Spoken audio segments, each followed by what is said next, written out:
The battle over voting rights continues in Florida, where controversial election law SB 90 has been signed by Republican Governor Ron DeSantis.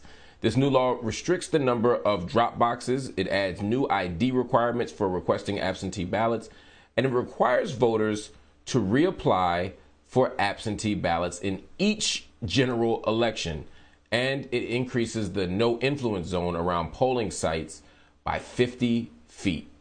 Governor DeSantis made the announcement on Fox and Friends, making Fox the only media present for this signing. DeSantis says the bill protects the integrity and transparency of Florida's elections. The Republican governor acknowledged the success of the 2020 election, but says the changes will keep the state, quote, ahead of the curve in future elections. The law goes into effect immediately, just in time for local elections and their special House election to replace the late Representative Alcee Hastings. Meanwhile, civil rights groups and activists are filing lawsuits calling this law an attack on the right to vote and, quote, a horrifying reminder of the fragility of democracy. Joining me now to discuss this is one of the leaders who has filed suit against this new law. His name is Cliff Albright, and he's co-founder and executive director of Black Voters Matter. Cliff, good to see you. This bill seems to make voting a lot harder for people, particularly black folk, brown folk, elderly voters, and people with disabilities, not to mention students. Talk to me about what's going on here. Why this bill? Why now? Yeah, well, thanks for having me, Mark. To understand why this bill and why now, all you need to do is to look at the results from the last election, right? Whether you're looking at the national results, which obviously kicked Donald Trump out of office, or even if you look at the statewide results, Trump won Florida, but in the midst of winning Florida, what happened? A process that was usually heavily Republican, the vote by mail process, turned out to be heavily Democratic. Democrat voters cast 680,000 more vote by mail ballots than Republicans. That's not the total number. 680,000 isn't the total number of ballots they cast. 680,000 more than the number of Republican ballots that were cast. That had never happened before. That's what has them scared, right? You combine white supremacy, you combine power, and then you take all the fear that they have over the changing demographics in the state of Florida, the out-organizing that we were able to do, and we meaning a wide coalition of organizations, black and brown, within this ecosystem. That's what has them so scared. And passing a bill, which according to their own claims wasn't necessary, because they said that their elections were the gold standard when it came to voter security and a lack of fraud. And so, again, they don't even have an answer on why this bill is even necessary.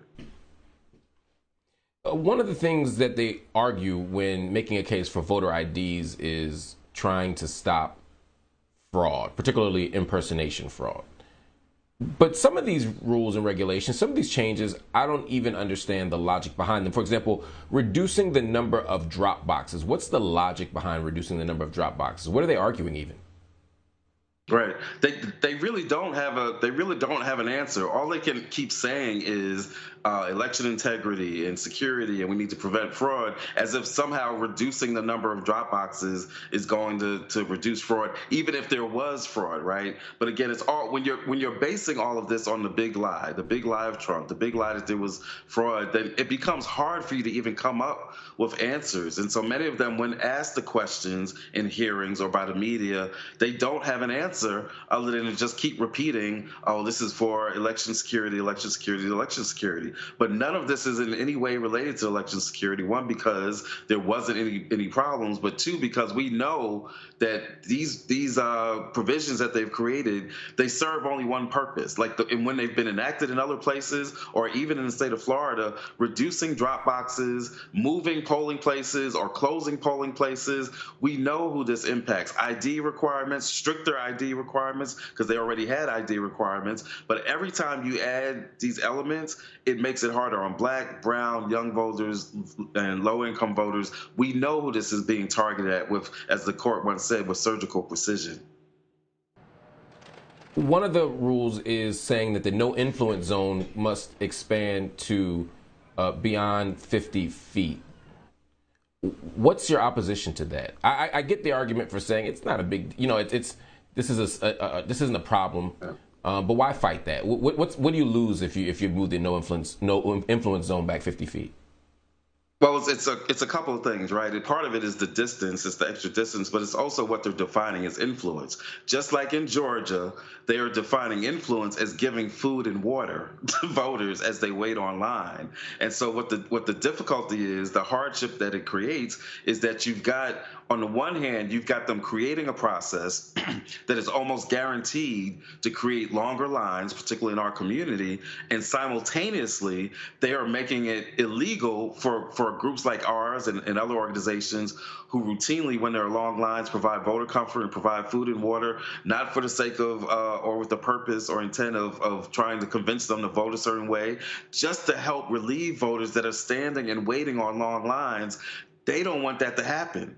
They don't want voters to be able to get food and water because they don't want us to wait on the line. They want us to leave. They want folks to be hungry. They want folks to be thirsty. They want folks to be inconvenienced, and they want us to leave. That's what the 50 feet requirement and the criminalizing and making it illegal for giving the food and water and defining that as trying to persuade a voter to vote a certain way. That's what that's all about.